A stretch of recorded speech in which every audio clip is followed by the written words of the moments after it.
அனைவருக்கும் இனிய வணக்கம்.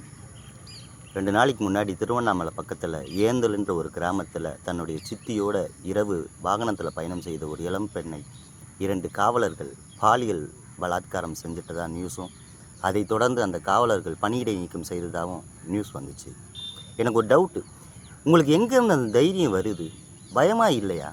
இல்லை நம்ம போலீஸு நம்மளை யாரும் எதுவும் பண்ணிட முடியாதுன்ற ஒரு குருட்டு நம்பிக்கையா? மக்கள் எல்லாத்தையும் பார்த்துக்கிட்டு தான் இருக்காங்க. உங்களெல்லாம் ஓட விட்டு அடிக்கிறதுக்கு ரொம்ப நேரம் ஆகாது. யாரை தாண்டா நம்பி பொம்பளை பிள்ளைங்கள அனுப்புறது பழகிறதுக்கு? இந்த சமுதாயத்தில் யாரை நம்பி அனுப்புறது? யாரை தாண்டா விட்டு வைப்பீங்க? 60 வயசு ஆயா வந்தாலும் பாலியல் பலாத்காரம், 5 வயசு பாப்பாவாக இருந்தாலும் பாலியல் பலாத்காரம், வயசு பிள்ளையாக இருந்தாலும் பாலியல் பலாத்காரம். பயமாக இருக்குடா. இந்த சமுதாயத்தில் யாரை நம்பி தான் பொம்பளை பிள்ளைங்களை அனுப்புறதுன்னு தெரியல.